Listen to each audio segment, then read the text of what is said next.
Hello Malegaon, ये है आपकी आवाज। इतक्या दिवसात 3 महिन्यापासून हा विषय चालू होता की आज उद्या 3 महिन्यापासून हा विषय चालू होता पतसंस्थेचा। मागे आपल्या न्यूज चॅनलवर बातमी आली त्यावेळेस बी यांनी मिटिंग करून आम्हाला एक सांगण्यात आलं होतं की तुमचे पैसे मिळतील, आम्ही गोरगरिबाचा पैसा पहिले देऊ, भले आमचे घरदार विकून देऊ, हे आम्हाला सांगत देण्यात होतं। 2 महिन्यापासून आम्हाला एक फिरून 3 महिने सांगत इथपर्यंत आज स्टेज आली।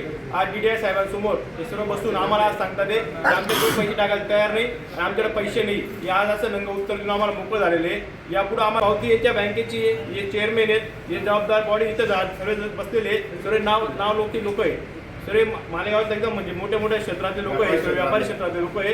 यांनी जबाबदारी आज घ्यायला पाहिजे, यांनी उत्तर द्यायला पाहिजे आणि उद्या बचत प्रतिनिधींचा वकील आणि प्रतिनिधी म्हणून मीटिंगला हजर झालो।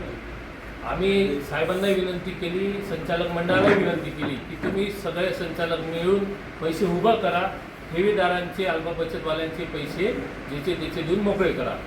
ते एकमेकांच्या अंगावर ढकलतात। चेअरमन म्हणतात मॅनेजर पवन कुमार आणि मुंदडा ह्या गैरव्यवहाराला जबाबदार आहे। मुंदडा साहेब म्हणतात माझा काही संबंध नाही, चेअरमन म्हणतात मला तर काही माहीत नाही, मॅनेजर म्हणतात मी काहीच केलेले नाही, पूर्वीच्या मॅनेजरनी केलं आहे, मी चेअरमन साहेबांना कंप्लेंट द्यायला लावली ती त्यांनी कंप्लेंट दिली नाही, माझा याच्यात रोल नाही, मी जबाबदार नाही। पूर्ण संचालक मंडळ आणि मॅनेजर आज रोजी ह्या लोकांचे पैसे खाऊन बसले आणि आता हात वर करतायत। जवळपास अमाऊंट किती रक्कम असेल? 5.5 कोटीची अल्प बचत होती, त्यापैकी किती 1.5 करोड दिले, 1.5 करोड दिले, 3 करोड अल्प बचतचे पैसे देणे आहेत। एफड्याचा एक्झॅक्ट अमाऊंट आता माहीत नाही त्यांनी, कारण की खोट्या एफड्या भरपूर करून ठेवल्या, काही विड्रॉ करून घेतल्या खोट्या सह्या करून। कर्जाचं बी तसंच प्रकरण आहे। आता साहेबांनी आम्हाला आश्वासन दिलं आहे, आम्ही उद्यापासून त्यांचं ऑडिट करतोय आणि आम्ही त्यांच्यावर कायदेशीर कारवाई करू। तसेच चेअरमन साहेबांनी आम्हाला आश्वासन दिलं आहे की आज आम्ही मॅनेजरवर FIR नोंदवतोय। असं मार्चपर्यंत आमचा पगार बाकी आहे, तो पगार द्यायला टाळाटाळ करताय आणि त्यांच्या खात्यात शिल्लक असून ते सांगतात की आमच्या खात्यात शिल्लक नाही बुवा आता, तर तेवढे त्यांनी ते हे करावं असं ते सांगितले, ते बी ते उडवडीची उत्तर देऊन आहे सध्या। साधारण बँकेत कालाची चर्चा होती की संचालक मंडळाने DDRकडे त्यांचा राजीनामा सोपवलेला आहे, तर हे करता येतं का काय त्याच्या तरतुदीत? नाही, शेळके साहेबांनी तर असं आम्हाला काही सांगितलं नाही की राजीनामा दिलेला आहे असं, अशी चर्चा होती। हां, म्हणून नाही। आणि दुसरी गोष्ट, जरी राजीनामा त्यांनी देण्याचा प्रयत्न केला तरी त्यांच्या काळात जे गैरव्यवहार झाले त्याला कायदेशीरदृष्ट्या तेच जबाबदार आहे। आणि वरून महत्त्वाची गोष्ट म्हणजे ऑडिटरनी त्यांच्या पतसंस्थेची खरी परिस्थिती लपवून वर्ग त्यांना दरवर्षी दिलेला आहे मागच्या 3-1 वर्षापासून। तर ते अल्प बचतवाल्यांचा प्रतिनिधी म्हणून आम्ही जे योग्य असेल ती कायदेशीर कारवाई संचालक मंडळ आणि मॅनेजर यांच्यावर करण्याचा आम्ही प्रयत्न करणार आहे। मला इंटरनल ऑडिट केल्यानंतर माहीत पडलं आहे लेखापरीक्षेमध्ये का कोणी काय केलेलं आहे, तर ते आता सगळं माहीत पडल्यानंतर ज्यांनी केलेलं आहे त्याच्यावरती आता जनरली FIR आज दाखल करायची गोष्ट केलेली आहे साहेबांनी। हा त्यांनी आलेले आता तर फक्त हे पवन पुरोहितचं नाव त्याच्यात लेखापरीक्षेला येते। आणि आता अभी इस प्रकरण में आपका नाम आ रहा है, आपका और अभी ये जो भी मेरे ऊपर आरोप लगाए गए, ये आरोप कहीं भी अगर सिद्ध हुआ तो मैं उसके लिए पूरी जवाबदारी लेने को तैयार हूँ। बाकी मेरे ऊपर जितने भी आरोप लगे सब झूठे। उल्टा अभी मैंने 80 लाख रुपया बैंक में जब ये व्यवस्था खराब हुई तो मैंने अपने अकाउंट से 80 लाख रुपया प्रतिनिधियों को, अल्प बचत वालों को देने के लिए मैंने वो पैसा दिया है। इसके अलावा मैं अभी क्या बोलूँ, मेरे पर जो भी आरोप लगे हैं ना वो सिद्ध कर दें, कोर्ट में सिद्ध कर दें। पतपिढीमध्ये आम्ही नवीन आलेलो आहोत, आम्हाला येऊन फक्त 7-8 महिने झालेले आहे। आम्ही 5 जण असे आहेत जे डायरेक्टर झालेलो आहे, प्रेमा जाजूजी, मी घनश्याम वर्मा, हे कैलाश शर्माजी आणि डॉक्टर झव्हर, मुकुंद झव्हर आणि रवीश मारू यांना येऊन आत्ता नवीनच आम्ही, आम्हाला याबद्दल काही माहिती पण नाही आहे आणि काय याचा अनुभव पण नव्हता। मला तर यांनी बळजबरी डायरेक्टर बनवलेलं आहे। पवन पुरोहितांनी मला फक्त सांगितलं की तुम्ही आजपासून संचालक, मला वल्लभ अग्रवालचा फोन आला, तुम्ही आजपासून संचालक आहे आमच्या पतपेढीच्या। माझ्या इथे कमीत कमी 20 ते 25 लाखाच्या 30 लाखापर्यंतच्या माझ्या एफड्या, मी अल्प बचत करत होती इथे 25 वर्षापासून। हे सगळं पाहून मला बळजबरी या संस्थेने संचालक म्हणून इथे नेमणूक करून दिली बळजबरी माझी। मी कोणत्याही कागदावर सही केलेली नाही, यांनी बोगस सह्या टाकून जर मला संचालक इथे बनवलं असेल तर ही यांची चुकी आहे, माझी नाही. मी संचालक बनली त्याच्यानंतरही बँकेने एक तरी मीटिंग घेतली का? प्रोसिडिंगा झाल्या नाही. आमच्या याच्याने कोणतंही कर्ज वाटलं गेलं नाही. आम्ही कोणत्याही कर्जावर कोणत्याही FDवर आम्ही सही केलेली नाही. आम्ही उलट आमचा पैसा इथे मागायला उभो आहे. क्या बोलें? सामाजिक आणि सगळं वलय पाहून आम्हाला संचालक बनवण्यात आलं. परंतु मध्यंतरी जसं जसं बँकेत जात होतो हळूहळू काही प्रकार आले. जर 22पासून तिथं फ्रॉड होतं त्यावेळेच्या सगळ्या लोकांनी आम्हाला सांगायला पाहिलं होतं. जर सांगितलं असतं तर आमच्यासारखे नवीन लोक तिथं डायरेक्टरसुद्धा झाले. आता या सगळं प्रकरणामध्ये तुमचं नाव सगळ्यात जास्त संचालक बॉडीकडनंही आणि लोकांकडनंही कळण्यात येते. याच्याबद्दल तुम्ही काय खुलासा कराल? हे सगळं बोललेलं जे आहे सगळं खोटं आहे. जे जुने व्यवस्थापक संजय बदाने आणि मंगेश सोनवणे यांनी जे पण काही कारस्थान केलेलं आहे त्या सर्व गोष्टींची उलगडणं मी सर्वात पहिले संस्थेचे सेक्रेटरी नारायणरावजी मुंदडा यांना करून दिलेली आहे. त्याच्यानंतर जो पुढचा विषय जसा झालेला आहे त्यांच्याकडून पैसे वसूल करायला मी त्यांना सांगितलं होतं. त्यांनी काही ते वसूल केलं नाही.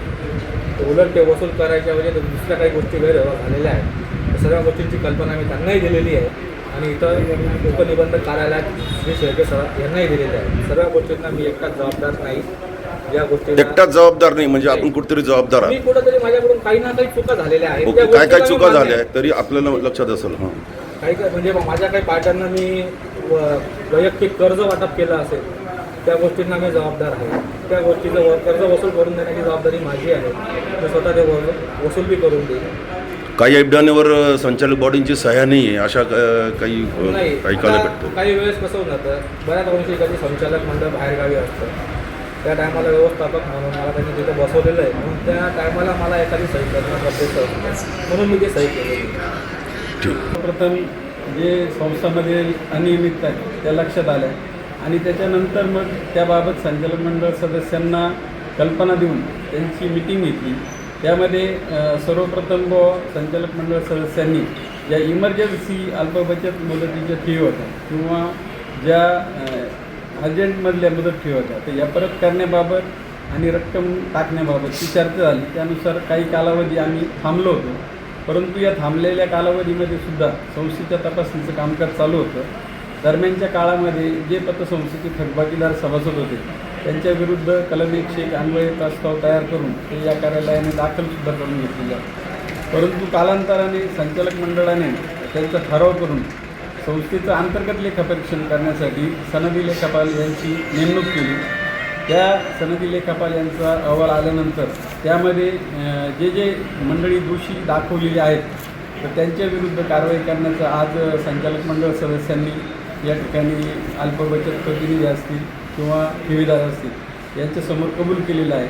परंतु आता सहकार खात्याच्या वतीने ज्यावेळेस कारवाई प्रस्तावित करायची असेल आणि जर रेग्युलर ऑडिटरला अवर्ग असेल तर अशावेळी आपल्याकडून संस्थेचं जे फेरलेखापरीक्षण आहे तर ते करण्याची तरतूद आहे आणि त्यानुसार उद्याच मी आता माननीय जिल्हा उपनिबंधक सहकारी संस्था नाशिक यांच्या कार्यालयाकडे संस्थेचं 5 वर्षाचं फेर ऑडिट होण्यासाठीचा आणि त्यासाठी ऑडिटर शासकीय ऑडिटर नेमण्यासाठीचा प्रस्ताव सादर करणार आहे. शासकीय ऑडिटरची नेमणूक झाल्यानंतर 2021 ते 2025 या कालावधीचं फेरलेखापरीक्षण केलं जाईल. त्यामध्ये प्रत्येक संस्थेतला आर्थिक व्यवहार तपासला जाईल.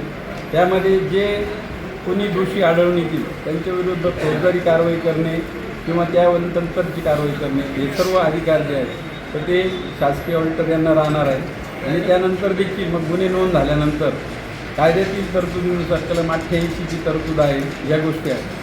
परंतु या ज्या सर्व गोष्टी आहेत या मागचा उद्देश एकच आहे की सर्वसामान्य जे ठेवीदार आहेत त्यामध्ये अल्पबचतवाले असतील किंवा मदत ठेवीदार असतील तर यांनी संस्थेमध्ये ज्या ठेवी ठेवलेल्या आहेत तर त्या परत करणे आणि ज्यांच्याकडून कर्ज वसुली करणे किंवा गैरव्यवहाराच्या रक्कम वसूल करणे हाच आहे.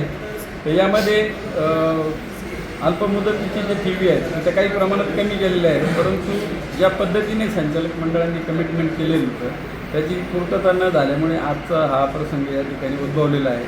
तर आता लवकरच या संस्थेचं फेर ऑडिट होईल आणि त्याच्यामध्ये स्पष्ट होईल. संचालक मंडळांचं सांगायचं तर आज जे संचालक मंडळ आहे आणि ते जे म्हणतात की व फेर लेखापरीक्षण तर आज जे 5 वर्षाचं जे वैधानिक लेखापरीक्षण हवं आहे तर त्याचा जो ताळेबंद आहे तो वास्तव स्थिती दर्शवत नाही. त्यामुळे संस्थेत खरोखर कोणाचे कर्ज वसुलीस पात्र आहे, कोणाच्या ठेवी परत देणं याची जी जोपर्यंत वास्तवता समोर येत नाही तर तोपर्यंत फेरलेखा परीक्षणाचं जे काम आहे ते अविरत चालू राहील. आता मी उद्याच याचा फेरलेखा परीक्षणाचा अहवाल माननीय जिल्हा परिमंडळ यांच्याकडे सादर करणार. आता ह्या हेलो मालेगांव, ये है आपकी आवाज.